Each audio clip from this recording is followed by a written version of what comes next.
నమస్తే అండి. ఈరోజు వీడియోలో నువ్వుల చిమ్మిలి ఎలా తయారు చేసుకోవాలో చూద్దాం. ముందుగా స్టవ్ పైన బాండీ పెట్టుకుని 1 గ్లాసు నువ్వులు తీసుకోవాలి. మంటను లో ఫ్లేమ్లో పెట్టుకుని కలుపుకుంటూ వేయించుకోవాలి.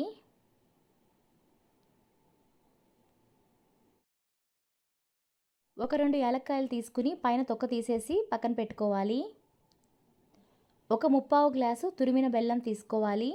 1 గ్లాసు నువ్వులు తీసుకుంటే ముప్పావు గ్లాసు బెల్లం తీసుకోవాలి. నువ్వులు చక్కగా వేగిపోయాయి. ఇప్పుడు వీటిని కొద్దిగా చల్లారనివ్వాలి. పూర్తిగా చల్లారాల్సిన అవసరం లేదు. మిక్సీ జార్లోకి వేయించిన నువ్వులు, యాలక్కాయ తీసుకోవాలి. అలాగే తురిమిన బెల్లం కూడా తీసుకోవాలి. ఈ మూడింటిని మిక్సీ చేసుకోవాలి. ఈ విధంగా మిక్సీ పట్టుకున్న తర్వాత ఒక బౌల్లోకి తీసుకోవాలి. ఒకసారి చేత్తో బాగా కలుపుకోవాలి.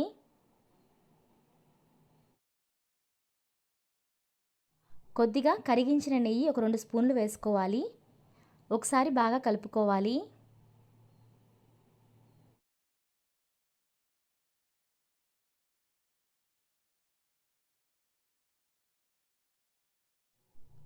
మళ్ళీ ఒక 2 స్పూన్లు కరిగించిన నెయ్యి వేసుకుని కలుపుకోవాలి. ఈ మిశ్రమాన్ని కొద్ది కొద్దిగా తీసుకుని లడ్డూల్లాగా చుట్టుకోవాలి. నువ్వుల చిమ్మిలి తయారైంది. చాలా త్వరగా సులభంగా చేసుకోవచ్చు. అలాగే ఆరోగ్యానికి చాలా మంచిది. చాలా రుచిగా కూడా ఉంటుంది.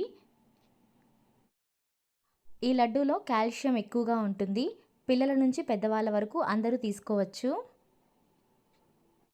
ముఖ్యంగా ఆడవాళ్ళు నువ్వులు ఎక్కువగా తీసుకుంటే చాలా మంచిది. అలాగే చలికాలంలో నువ్వులను ఆహారంలో భాగం చేసుకుంటే మంచిది.